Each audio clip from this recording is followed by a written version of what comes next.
Well, hello everybody, and welcome to another edition of Meepleville Meets.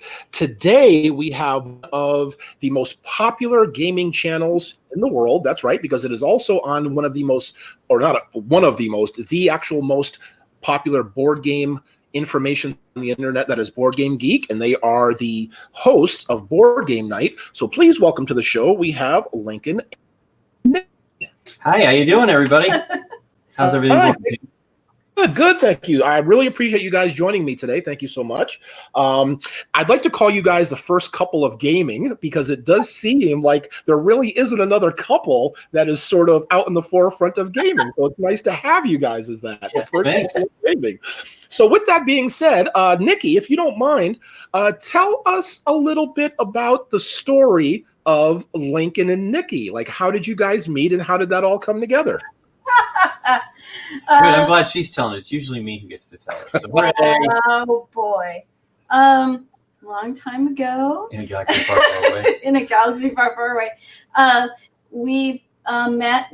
Both of us were working at a record store, so we met through music. Actually, he was my boss. I was the boss for a little while, for a little tiny bit. But yeah, we met through working at a record store, and what were those, Nikki P? They were. I mean, these plastic things. I think they're kind of around. Vinyl-y, but there were tapes and CDs there also. Okay, and where that long ago? Tapes was a long time ago. Yeah. So we actually met out in Thousand Oaks, which is in Southern California. Yeah. Where it's closer to where she grew up, and then I worked here, and then they had me come out to her store when there was like a manager shakeup. Yeah. And so I ran the store. I was the weirdo that came in, and I didn't have quite as long hair. I had started growing it back at that point in time. And her friend's like, "What do you think of that guy?" Yeah, he came in. We were closing the store, me and the boss lady, and he came in to get the key because he was going to open the next morning. And as soon as he left, my friend asked me, "What do you think of him?" And I just looked at her. I said, "What do you mean? I'm not what?" And then she kept pressing and pressing. I said, he's a little too grungy for me." Grungy. Because what's grungy? The grunge thing was happening at the time. So I think I did have plaid on. I would have gotten right along in there with Rodney at that time. So have you been cleaning him up then, Nikki? a little. No. Okay, and so how long ago was this? How long have you guys been together? 26 years ago, I guess. Yeah. A little more than that, actually. But we've actually been together about 26 years. Oh no, almost 27 years now. I don't know. Yeah. We were. The funny part of the story is we were both seeing other people at the time, so we were just. Yeah, and then just being friends. I went to. Did I go to school that summer? Was that the summer I went to school? Yes, that's the summer you went to Oxford. Yeah, I went to study in Oxford for 3 months or whatever, and so then I came back and I was no longer doing. They actually did have a manager by that time, right? And then they brought me back because my store while I was gone closed. So, so then I came back as an assistant, and that was fun. But I wasn't there much longer. I got serious with other things and had to start working for an architect at the time. So I had to leave. Okay, so in those early stages, since you met at the record store and stuff like that, how did the relationship develop? What did it go from there? And then how did it come to the point where you guys were actually an official couple and you decided to share your lives together? Our first date. Our first date was, we were talking about that recently. We saw, because it was about this time, actually a couple months ago, went to see The Fugitive together. Yes. I think it was an afternoon screening too, because we both had to work that evening. So yes. That was fun. But we had been talking and hanging out beforehand. We had mutual, the lady talking that she was about music. Yeah. The lady that she was talking about, her boss, her boyfriend at that time was a good friend of mine as well, and Nikki's, and so they kind of like were shepherding us. They were really pushing for us to get together. That was pretty funny. Yeah. But yeah, that was a long time ago. The weird part about it is how much things have changed around us, but we've been, a pretty solid unit. And the neat thing is as we progressed with our interests, they've progressed together. So we've been real fortunate. So he had an old friend from high school that had moved into the area where we had moved into, and he proposed maybe doing a game night. And I was definitely like, yes, I love board games. I never got people to play with me when I was younger, and so I never really had gotten it out of my system. And Lincoln's like, really? You'd be interested in a board game night? And I said, of course. So his high school friend had sparked it, and we had gotten people over, and we started playing like Risk and the normal kind of games. Then normal. That's not entirely true though, because so we were as American culture, those right, are kind of. But we were so my friend Vince was his neighbors when we were preteens and teens were these older guys, that had a ton of games. At that time was hundreds, which was pretty amazing. And it was like all the Avalon Hill stuff and things like that. So we played a lot of those types of games. And then when we got back together to do that 15 years later, 12 years later, 13 years later, we started to do along those lines. And I actually was going into the hobby stores and finding games at that time.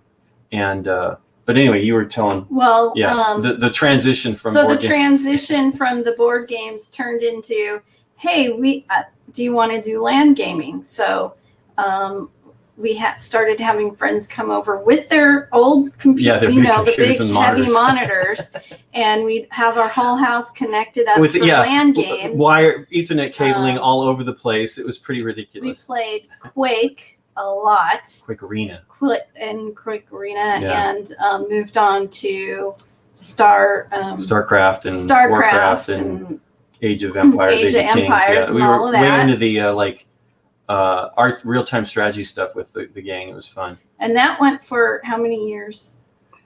That went for almost 3.5 years, 3 years, and then then a friend, one of the guys that I met, a person, he brought some of his friends over. That guy kind of disappeared. That was the friend that introduced the others, but we were still with the other guys, and he had introduced them to Catan at one evening and brought that over. And Nikki and a store guy, the clerk had showed me the game at a hobby store it might have been Game Empire. I can't remember if they were in business back then, in Pasadena. And he showed me the game, and it was, there was the old Mayfair game with the like pictures of the wood and the rocks on the box cover. And at that time it was expensive. I keep doing this, but it was kind of true. I think it was maybe $30. And I thought, oh, that's a lot for something I had no idea about. BGG didn't exist at that time. And then he brought that game, and we both played it that night, and we really loved it and immediately played it again. And then that started us down the path of you found board games. Yeah, that night. Basically that night was when I found searching board game for more games. Okay. We were both like, if games can be this fantastic, we need more. Yeah. All right. That night. And then how about like after you found, Catan, and then you realized it was a different world from, like you said, the Risk and those kind of games, the Avalon Hill games, you found Catan. How soon after was it that you went to, say, your first convention or your first broader exposure of the sort of Euro game world? So in that time frame, both of us kind of got into Warhammer 40K and Warhammer. And the first big event we went to was a GW, Games Workshop Games Day, which was really big. And that was probably 2001 or 2000. No, it had to have been maybe 2002. About the same time. Yeah, the badge on it. So that we went to that. And then we were thinking about BGG Con, the very first one. And I remember distinctly thinking, let's let them do 1 year of that and see what it's like next year. Yeah. And then, but we didn't know Mark Johnson and Dave yet. But had we known Mark, we would have gone. Then the next year, we did know Mark. You knew Jonathan DeGan. Well, yeah, we were already part of Jonathan's group by that time, and that's where we met Dave. But we didn't. We almost went.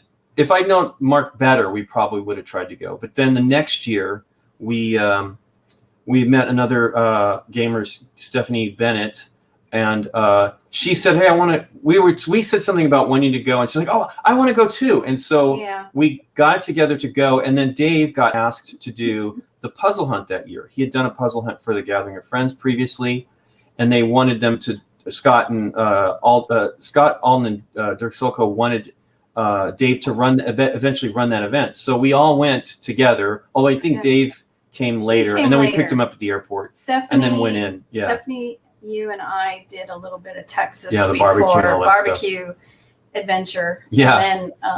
And then we went and helped set up because Dave needed to go there, and so that's when I met Scott. And I remember our first thing was stuffing badges. With Scott at a table. Because we were so early and it wasn't as big. So 250. I mean, I think maybe we did 250, 300 ballot. We were like, hey, can we help with anything? We have nothing else to do except go back to our hotel room and be bored. So we stuffed badges, and Scott was right there, and we started talking to Scott, and yeah, it was fun. It was actually that was a great event. It was back when they were in I think they said the 11th floor. I always thought it was lower than that, but of a office building. So it was an interesting event. Like, it had sort of an open floor plan, so there were some larger areas, but then you go to another area and there'd be the vendors and things. They even had vendors back then. It was pretty great. It was definitely an old office building. Yeah. So there were different rooms with like big windows, like an abandoned office building. Yeah, so. not abandoned. But So if that was the first time you met Scott, then how did it develop from there? I guess this is more towards Lincoln. How did it develop there for your relationship with Scott when you were asked to come on board and actually work for Board Game Geek? So around 2009, I mean, we talked and hung out and went to the convention, and I can't remember if we came. I think it was basically I'd see him. Oh no, we'd see him there and at the Gathering of Friends. So we would see him twice a year. And then in 2009, they decided they wanted to go to Spiel, and they wanted to have a booth, and we didn't know what we were going to do. And so he asked if we would go. He asked Doug Garrett and Shelley Ganschow if they would go as well. So we had like a team of about 8 people. When was that? 2009. They were going to purchase the games that they would have for BGG Con, and kind of make their presence sort of known in Europe. Although, gamers knew about BGG, but it was still pretty early. And I think we introduced Geek Buzz that year, so that was what games were exciting. And then we knew Freedom and Friesa, and he was there showing maybe Copycat. I think that was the year before Copycat. Felix? No. No. But he had a game that he was demoing. I said, hey, you should, that was coming out. And I said, you should show, because we had a webcam. We're like, we'll just have a webcam to show what's going on at the event. Yeah. And I go, why don't you put it on camera and explain the game, and then we'll put it on the game page, and then everybody will know. And it exploded from there. We all of a sudden, the light bulb went off in our heads, and Dirk basically Dirk went out and filled up the schedule immediately. Yeah. This was like right at the beginning of the convention. And then that started us down the path of showing the new releases. The next year we went back as a smaller thing. We had a much smaller booth with only basically 4 of us, Doug and Shelley and Dirk and I, running the booth, and then actually more professionally, again, quotation marks, streaming, where we actually had the same camera, which was a webcam that's sitting right over here on Nikki's desk, and still 10 years later. Still in use. And then we actually had a better, like, semi-professional camcorder that recorded that became the final videos. And then the next year after that, we expanded it. So I was helping him do that each year, and at the same time, we purchased more and more complex equipment, and it sat for the year. And so then Scott had this idea. He really loves video game run-throughs, and he thought it'd be a good idea to do board game playthroughs. And at the time I tell this story every time. At the time I laughed. I'm like, who's going to want to watch that? Now, admittedly, still it's not a ton of people, but people watch it. And so we started doing that. We were like questioning it. And then I think that April, Tabletop debuted, and the Will Wheaton show with Geek and Sundry, and Scott was a little disappointed because at the time it was not a true full game playthrough, right? They were editing out the highlights, which is kind of like what I sort of I thought maybe it should be. And then that summer, Nikki and I discussed it. I think I can't remember specifically. It was when we were going for Gen Con, maybe, and would have been our first year at Gen Con, maybe. And I said, maybe we should try to do this. And so we told Scott, and then we started filming as soon as we returned. Yeah. And then they didn't debut for another couple months because I basically had to learn everything. Like I had to figure it all out to put all these shows together. The editing, the lighting, all of it, the sound. Yeah, it was all. Thankfully, my brother was living in the area at the time, and he has way more professional audio experience. So he helped us out a lot at the beginning with that. And then we went from there. So I just want to ask, so were you both sort of hired together, or like, because No, so we actually, I wasn't even working for BGG at that time. I was, we were just, we'd go, Scott, the BGG would pay for the trip, and we'd all go and run the event. And then we just had all that. I was willing to lug that gear back and forth. Unlike, most people don't want to do that stuff. And I'm like, it's easy. And it wasn't too bad. I think 2011, we brought a very large streaming machine that was really heavy. And we immediately were like, it was expensive and it was a beast. And we immediately thought, this is not the right idea. So we rejiggered it after that, where it was a much more easy to carry the stuff and back and forth, because it had to go to Europe and then back. And so then when I really came on board, like, I think I started getting paid in 2016, maybe. So we were just doing the show just for the fun of it. And then 2016, he started to pay me because he wanted to hire me, but he wanted to get like used to paying me. And so he paid me a little bit of money each month. And then near the end of 2017, I joined on full time and been helping manage the media portion of things since then, and trying to create new shows and stuff like that. Up to that point, we both had other jobs. Yeah, full time. And full-time jobs, and we're using our vacation time. That was to go to these cons. Right. I had a great boss that was willing to let me completely just burn through all my vacation to do that. And, so. Okay, so before I ask you about your full-time jobs, I seem to sort of have missed something. So I know you guys threw in like The Gathering, and I'm wondering, since you're out on the West Coast and The Gathering is on the East Coast, I'm wondering how that came together, because there seems to be something we missed from you getting the plan. So I'm just wondering, how did all of that happen? So the true actual board gaming first board gaming experience was a little teeny, private con sort of here in LA that Dave Arnott runs, or used to run. And he always had us in his back pocket, he said, to because he knew that we were a good couple, and we would we'd rent a room to stay there and everything. And so we started going to that first the year before. In the time frame, maybe later that year we went to BGG Con. No. Yeah, I think it was. Maybe later that year we went to BGG Con for the first time. And so Dave has been going to The Gathering for 20-something years. And around the same time Scott started going. And so one year Nikki helped Dave do a graphics. Yeah, for a puzzle hunt. And so Dave was trying to get us in that year, which that's not how Alan works. But then the next year, Alan said, go ahead and invite them. And so that next year in 2007, I think we got to go. Right. And so we'd been going every year till this year, when they canceled it, unfortunately, for this year. But that was like how we met Friedemann. We also met Friedemann when he came to BGG Con, I think in 2008. We took him shopping and stuff. So that's how we knew him for that's how we Spiel. really got to know him, was spending that time. Going to record stores. Driving of course, around. Going to record stores and shopping for Texas clothing, so that was fun. And then so then let me ask you then, so you mentioned that, okay, so I found out how that worked out, because you said Dave Arnault and you were working at the with him and all that. But in 2017 or before then, you had this booth and you were doing that. But Nikki, you said you both had separate jobs. So what were you doing in this meantime? I was let's see. Back then, I was doing video advertising for a boutique place for movies that are coming. Web ads and stuff like web that. Ads, movies.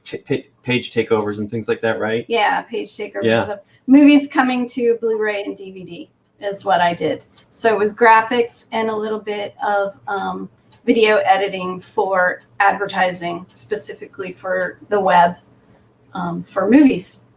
Okay. Yeah. But I do see you, or have seen you a lot at conventions working for game companies and stuff. So you started to obviously splinter off a little bit, right? And well, that as well. What happened with that was Kickstarter at the time was a new wonderful thing. And Chad from BGG had helped Rajiv Gupta from Queen Games set up a Kickstarter, one Kickstarter.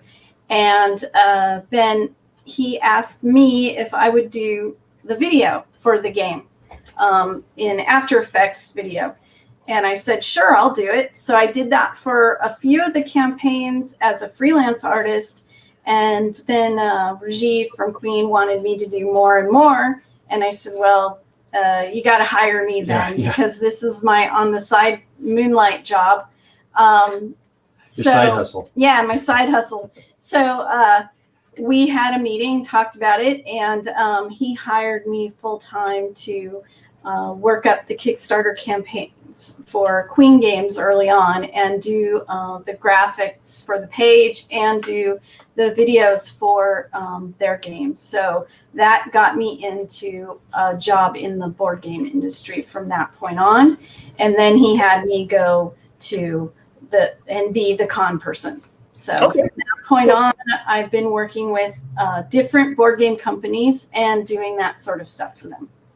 Oh, okay. So, I mean, I don't know, again, because it seems like there's a whole lot of going on. You guys have done a whole lot of things. So, I don't know whether Nikki was the first one to kind of be hired in the board gaming industry, because maybe I'm, going back, but I did hear that, Lincoln, you went and studied at Oxford. So what were your plans? And then how did you sort of get sidetracked into gaming? So I'm just design major, and I went to UCLA, and then when I was done at UCLA, graphics were but I wanted to do architecture. So I started going to take classes in architecture, and then got hired by an architectural office to help design custom homes.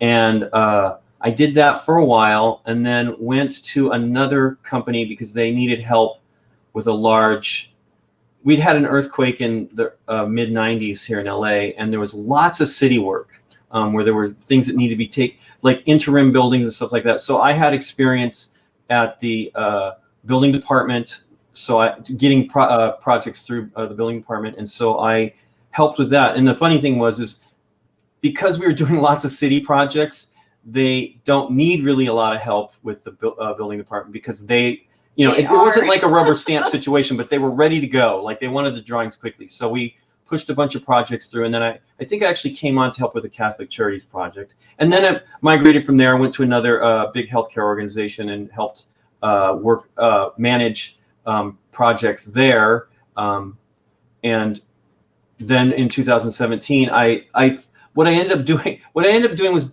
IT work, sort of, because I was the one who knew the software that we used, and we had a guy retire, and so I took care of that. And I was told 1.5 years they would retire that software, and then we'd move on from there. And that hung on for about 9 years, and then it finally, almost 9 years, and it finally phased out the software. And then I came back from Gen Con, and my boss had gone on vacation at that time, and she says, I wish I could retire. And I'm like, well, on that note, now that the software's moved onto this new software, I'm gonna leave. And so they were really happy. They wanted to keep me around, but they were happy that it was a natural thing, and that I kept going through till the software was finished, because I think we went at least about 1.5 years longer than I'd hoped. But it was fun. They liked you. They were trying to find somewhere to move him into. So it was more of like a relief that he had already been planning to move on, because they didn't want to just throw him out the door. They were trying to find another place for him in the department. Right. So, okay, so I've heard that. So, Nikki, you were saying that you were doing like graphics and stuff, and Lincoln, you as well. So, how did it come that you were both doing graphics? Did one teach the other, or no. Like how did?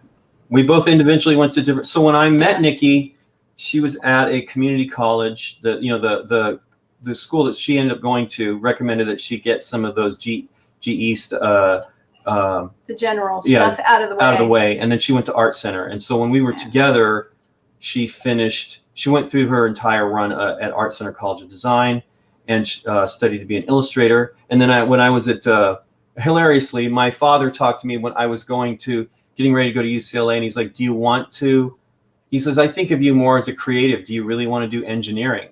And I said, I don't know what it was that I'm like, I think you're right. And I talked to had them redirect my application to the design school, and then went to study graphic design, and then moved on to like doing project, architectural design. Yeah. So, but yeah, it was interesting. So we both came there. We had lots of that's probably why it's not been too difficult for our interests to move along together, because we already had many similar interests. It was in the, I remember I bought her like, oh, you got to have this CD. You got to have this CD. So I got her all these CDs so that when we moved together, we had lots of repeats. Double repeats. Yeah. Okay. So then Lincoln, you are the media director, I take it, for BGG. Mm-hmm. And then Nikki, are you an independent consultant?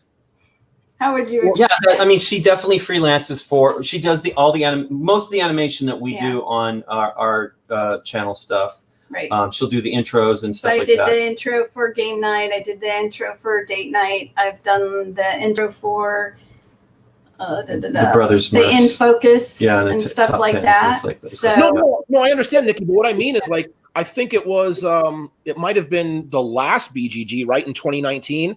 You were working for like Colossal Games or something, or like I saw you at a booth. Yeah, Surf and Meeple, which did Colossal Games and a bunch of other publishers. And I still am independent from BGG.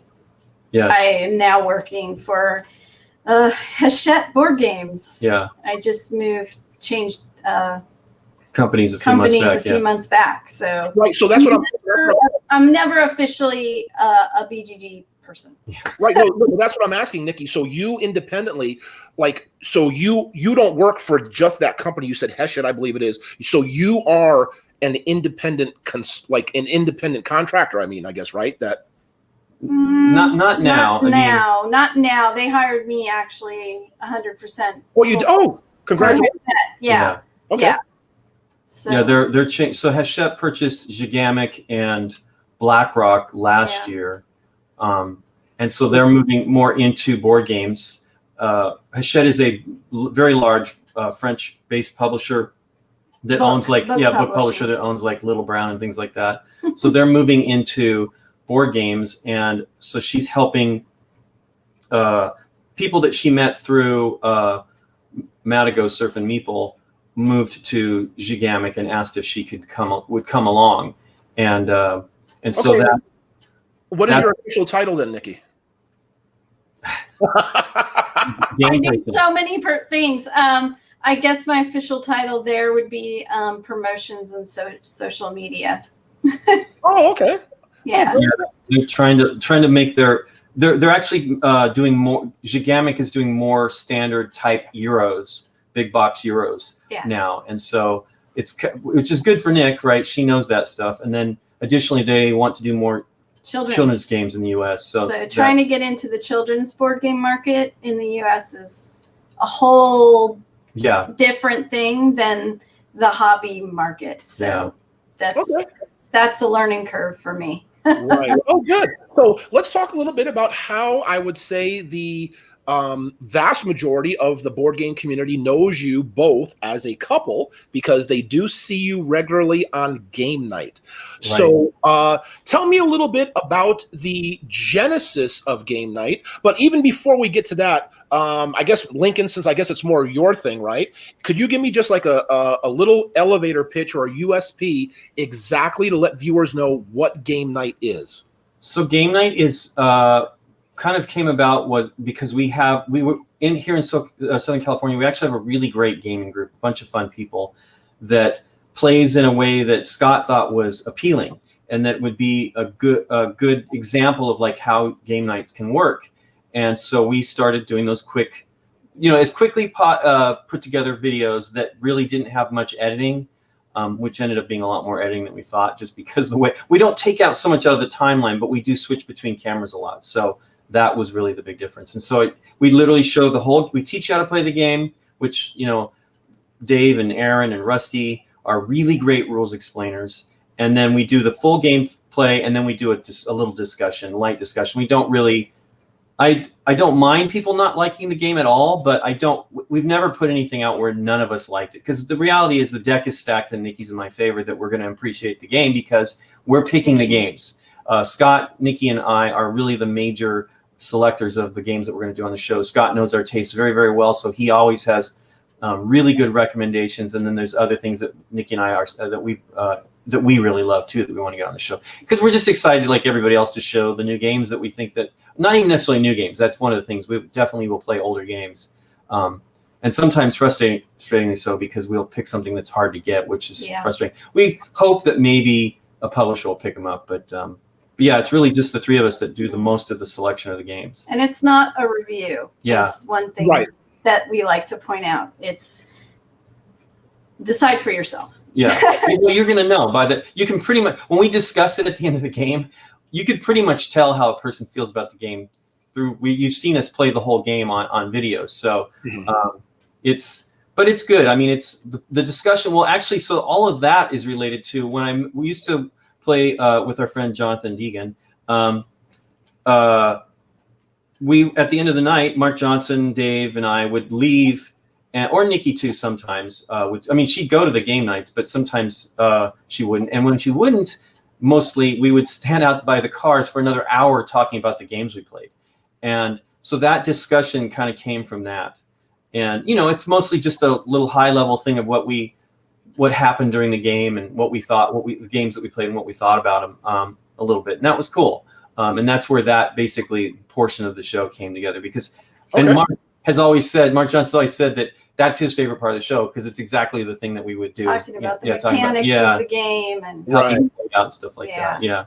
So one of the interesting things that I'm sure you're aware of that I've noticed in the board gaming community is that there's this real sense of community and not so much as competition. And what I mean by that is, so Nikki is full-time with a company. Obviously, they have games. Board Game Geek isn't, what I mean is, like, you're not necessarily, you may, but, have games, paid promotions or pick, but you're able to freely just play whatever games you want. And there's never a sense of this company, that company fighting or anything. And I love that about our community. So speak a little bit more about that, about how you never feel pressured just to pick games, like you said, what you and Nikki like, what you feel would be compatible for you and all that.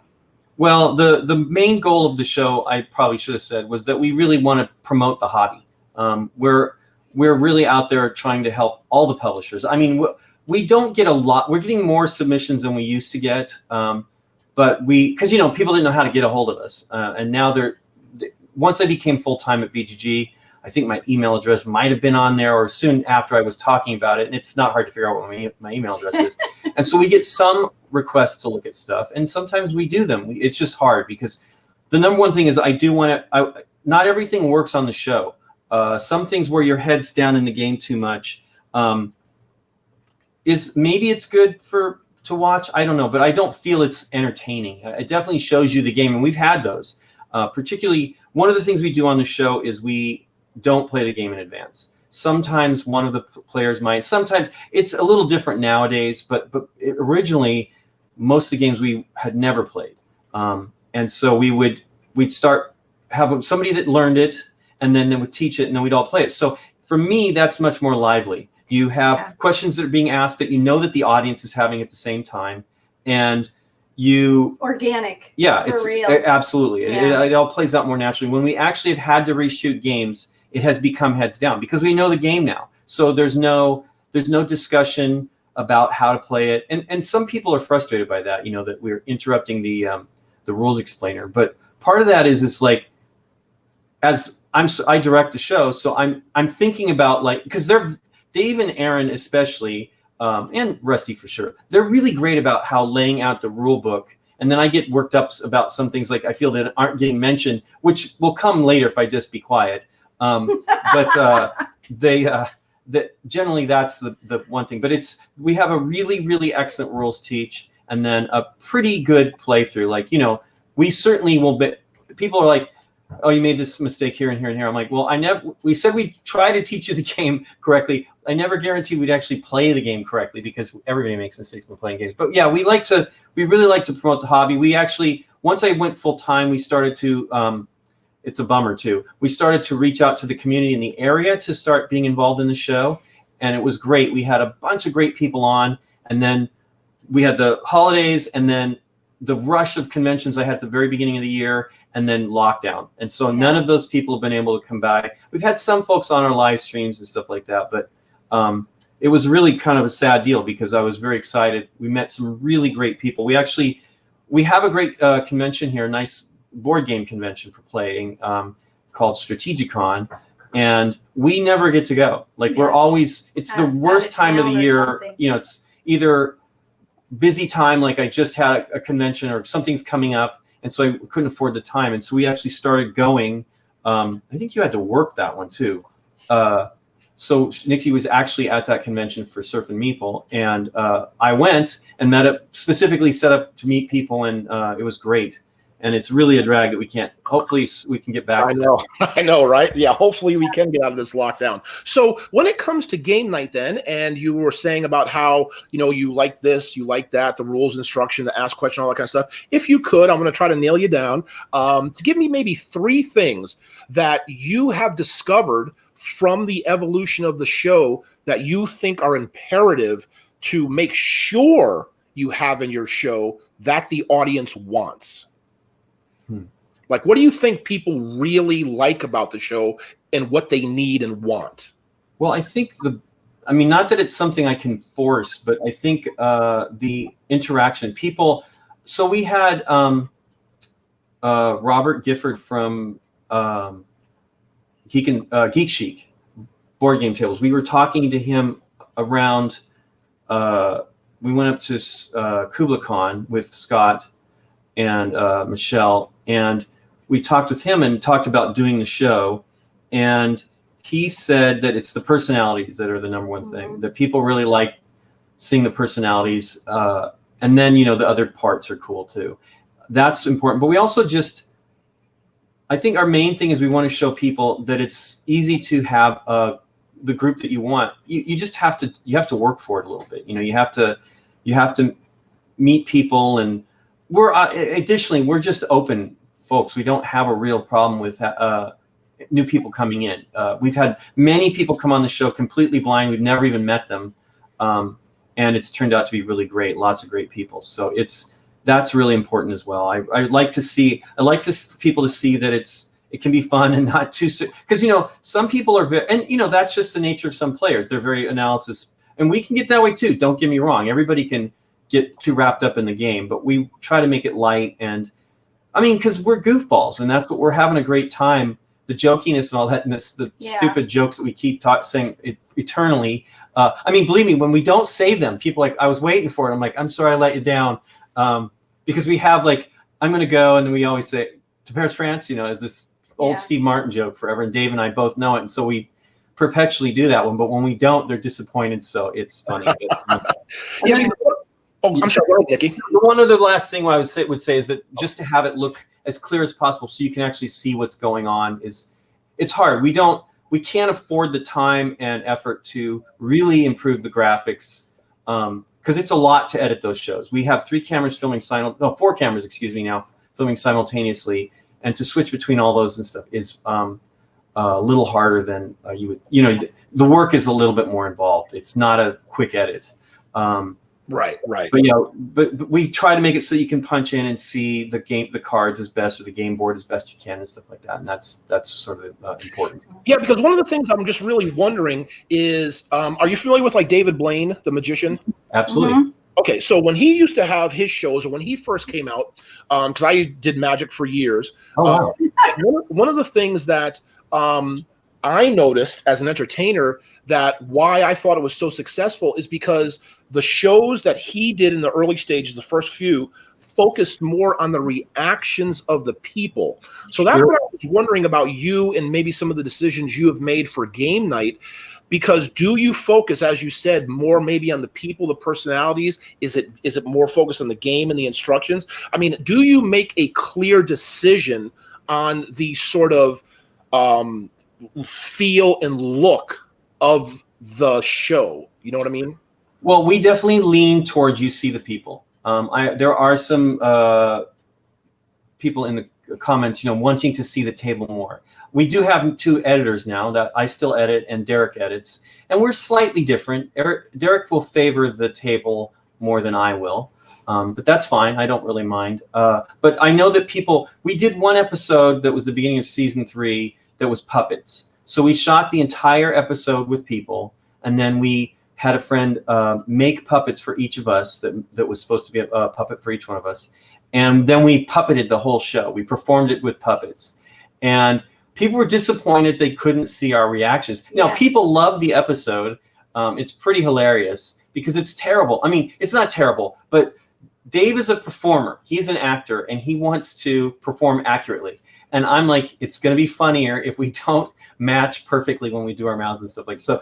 And we wanted it to be fast. I wanted it to be a 1.5 hour episode where we played a light game quickly and then get through it because I knew the puppeting was going to be hard.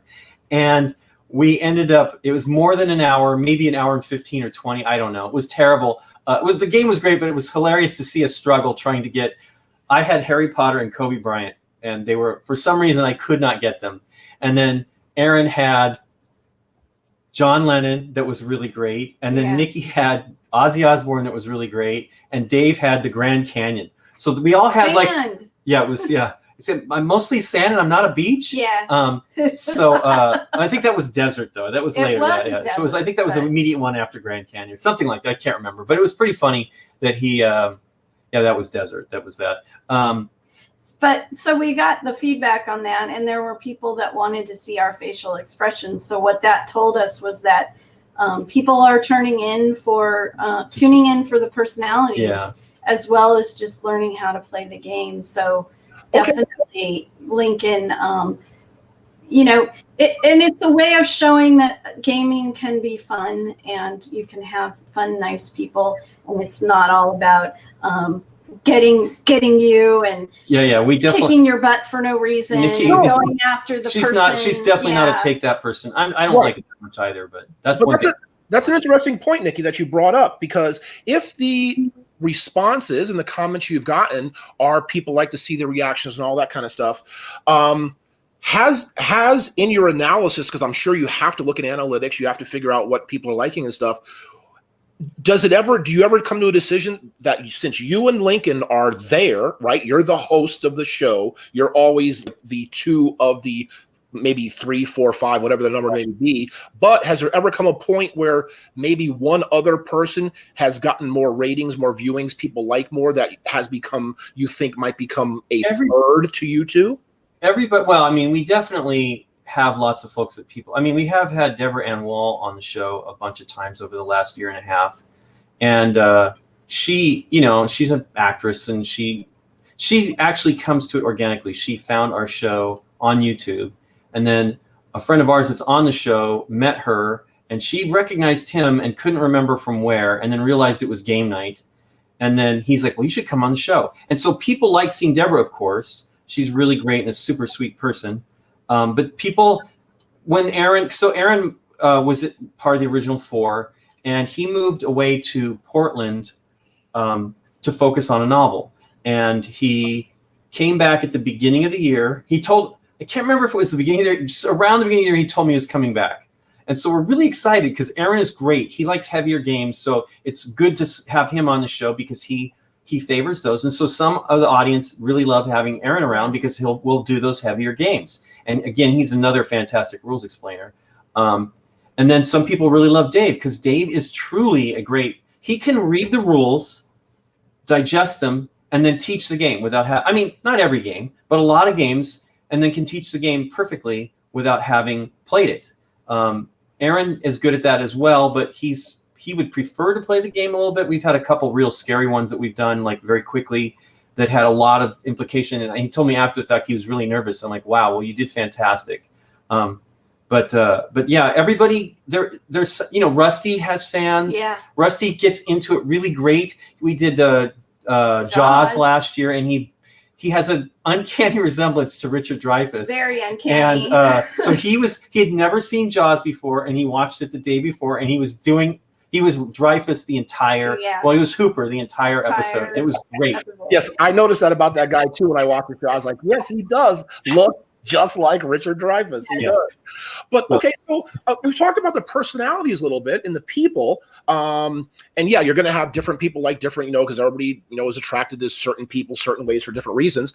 But I still want to get it. I want to also get into the decision about the gaming a little bit, because you've said several times that it's because of what you and Nikki like. And I understand that if you guys are the host, but how do you balance that between the cult of the new, what is popular, and I mean, come on, let's be honest. There have to be games you have to play that you may not like because that's what people want to see, or maybe the cult of the new. There have been a few. We had one game very early on, the one we always talk about, that never became an episode. That will never be aired. Because it wasn't bad, but it was in the discussion at the end, all four of us, it was Dave, Aaron, Nikki, and I, all were trying to fix the game. Yeah.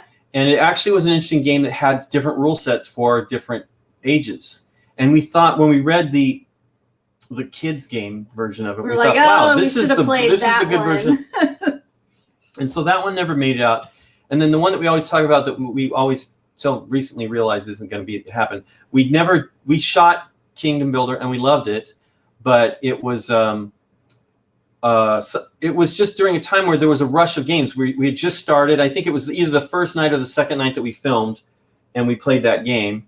And then when I went back to play it, I used to have to do stuff to process the video before I could edit, and I somehow fouled up the processing and was missing. Like, I repeated the same. It was probably the very first time I used the tools to actually do that, and I fouled up. So when I went and looked, like camera 2 maybe, which was camera 2's Nikki's side of the table, was repeated too many times, and I can't. We had one episode where I did something like that.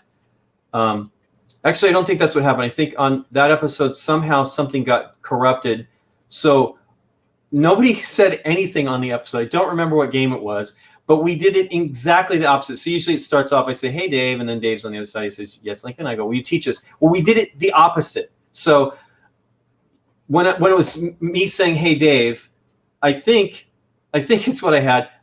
I wasn't, maybe it was on Dave's side of the table, and he was just listening. Then it cut to the other side of the table. So I did that till I got past the portion I was missing. So I was actually using other footage for Aaron's and my side of the table where we're not speaking, just reacting. And that was my one cover up. I can't do that it turns out I can't do that with Kingdom Builder. And then, because it was way too much, and it was on the teacher side of the table, which is terrible. So, and then we had one other game that I won't mention, that Nikki loves. And I just could not get over the hurdle on that one. I was like, nope.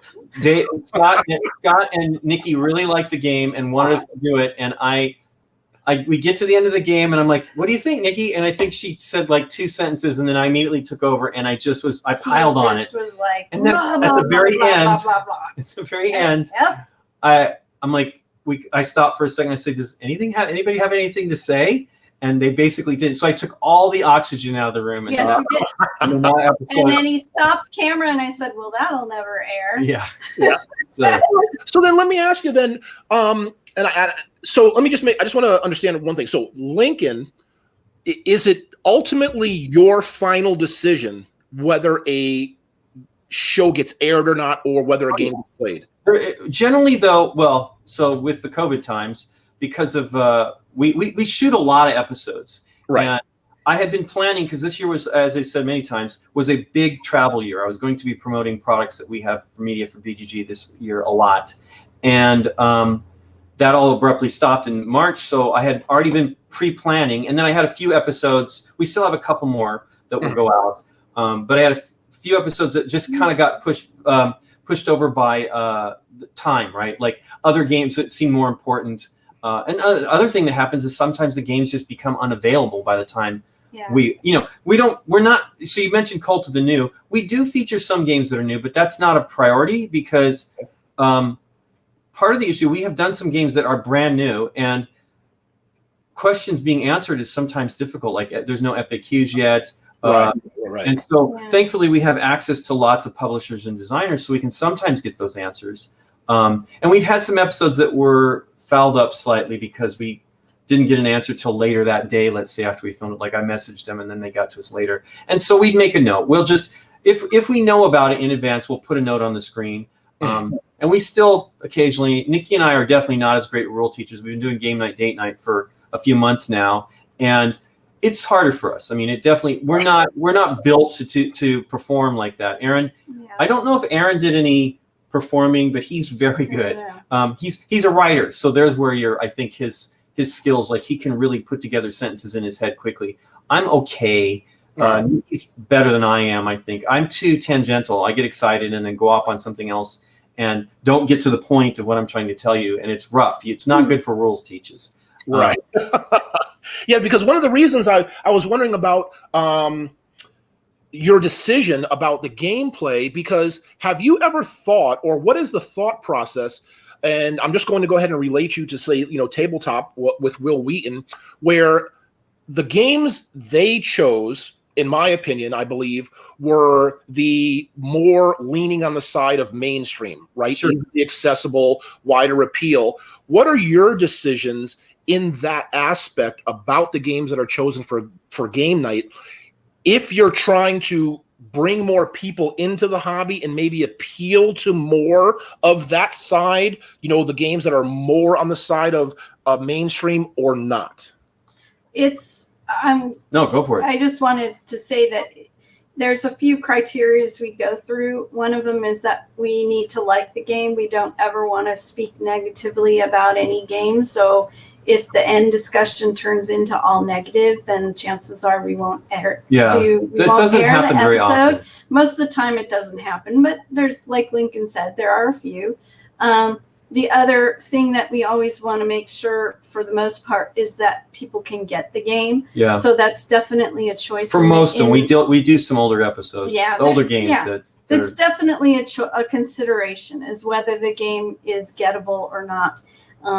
As well as we do, it changes very quickly, and we might film an episode, and when we air it, it's still available. But if someone goes back to an episode 4 years ago or something like that, then the game may not be available now when it was available 4 years ago. But that is definitely one of the choices in the games, is that.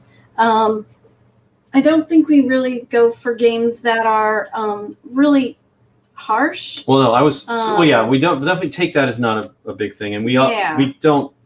We know lots of families watch with their kids. We have met many children that love the show, and Nikki's a huge draw.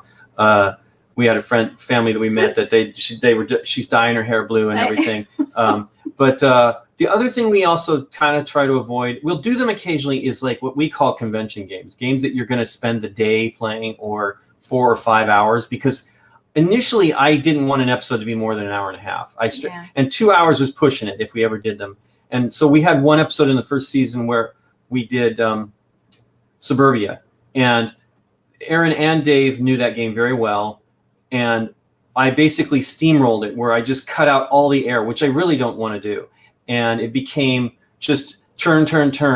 And I slipped it in under 2 hours, but it didn't feel right. And then I finally realized we did our first truly long episode, a game that we really wanted to play, that we were excited about, which was hard to get and is still hard to get. It has had a Kickstarter and still not delivered yet for Carnival Zombie. Yeah. And we had our friend Matthew Milder, who's the BGG.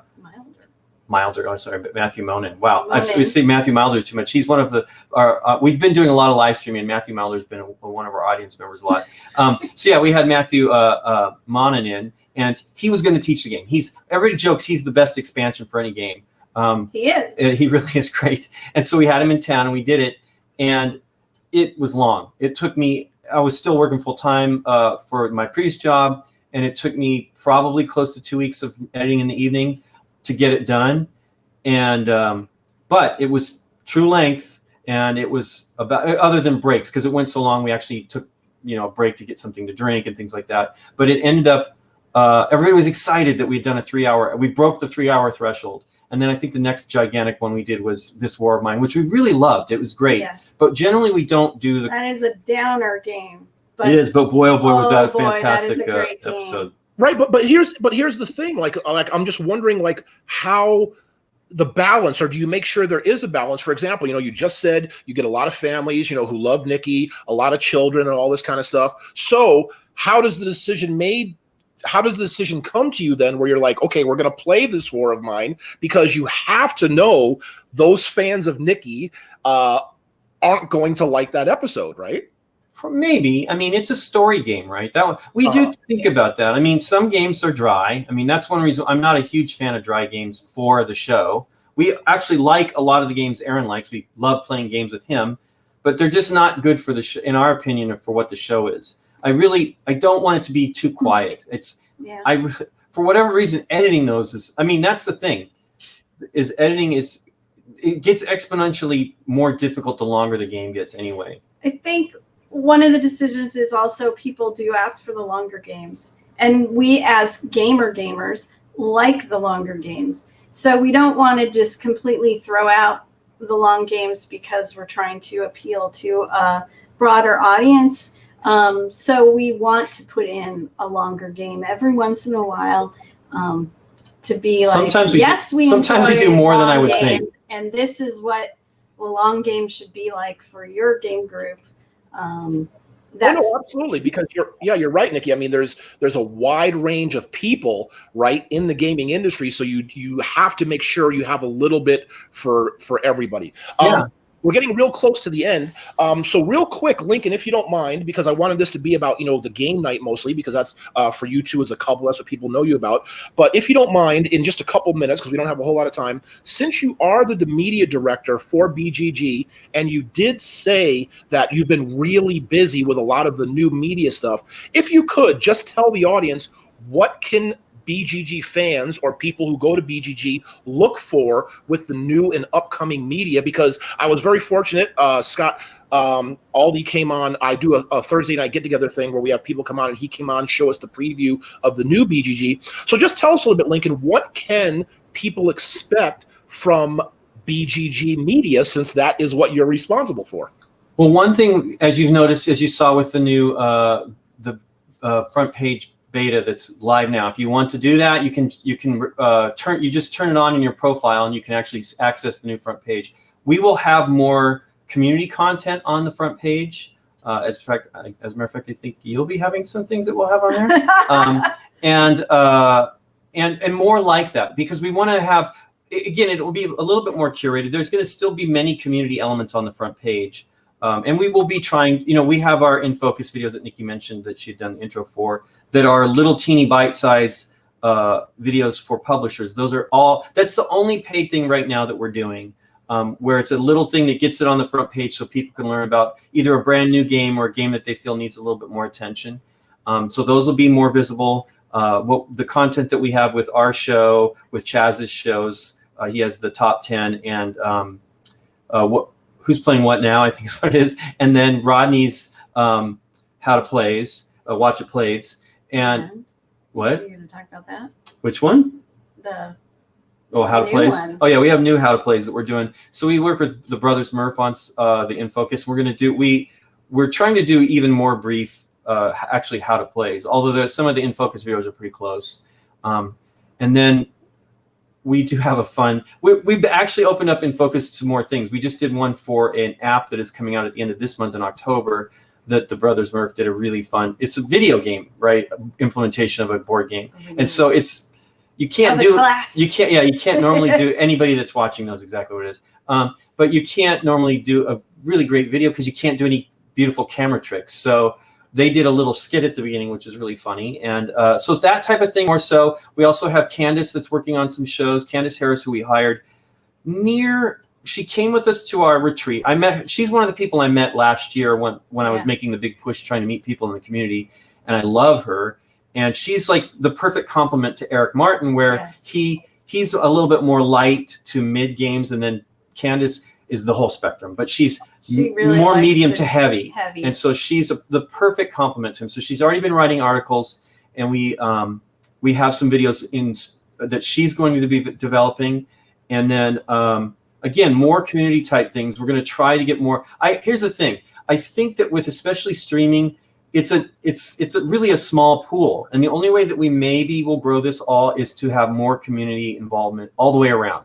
So we have another thing that you'll see is we have this on BGG right now. We have the BoardGameGeek.com/live page, which is where we run our convention shows. And we opened that for, I think, BGG at Home. And it was our shows that we were doing for the convention and then other shows that were happening at the same time. And we would put them in the schedule. So if you went to that page, you would see new shows that were gaming related, that were people that we felt would become, it's a family experience there too, right? Yeah. We don't really want too much. Painting. Yeah. Plus, we have paint. Tabletop Minions is helping us paint and do painting mini videos, and Rob Oren. Woof, that was weird. I couldn't pull that name out of the hat. Rob Oren's been doing painting videos too, and so we're trying to do more and more things like that to expand the scope. Adam. Yeah, Adam. That's Tabletop Minions. Oh, so fantastic. I mean, you got a lot of stuff coming up, it sounds like. Yeah, there's even more. There's more things that we can't really talk about until they're more written in stone, but that we're trying to do.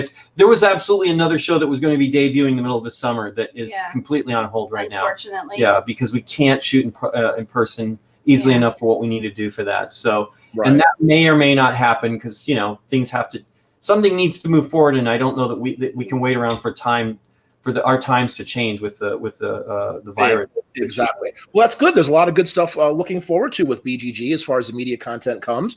So we're all excited about that. And real briefly, if you don't mind, Nikki, just tell a little bit about you, sort of like going to separate you from Lincoln and BGG now. Just tell the audience a little bit more of what you're doing and how you're going to maybe be bringing games and stuff to them in their lives. With my new job? Yes, with your new job, your new company, like what you're doing in the gaming world. Just tell a little bit about that. Okay. Thank you for the time for that. I'm working with Hachette Board Games, and what that is U.S. So I am just dealing with promotion of games in the U.S. From other publishers like Gigemic and BlackRock and everything that BlackRock brings together from Europe. And some other publishers, Funny Fox, Studio H. They're all kind of, those that I mentioned are under the umbrella of Hachette now. So it's kind of like an Asmodeus situation. And I am just working with all of those people directly and trying to get their games into cafe situations and board game playing and video, and just promoting the hobby for those publishers in the U.S. strictly. In the past, I was doing promotion for all over the place, but this is a new venture for Hachette.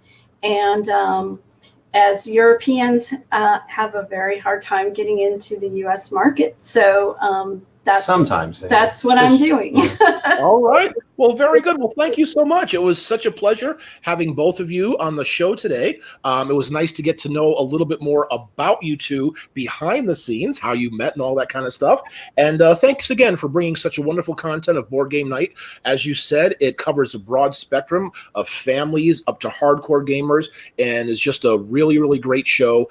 And it's really consistent, which a lot of people need, especially these days, so they can always plan and look forward to Board Game Night.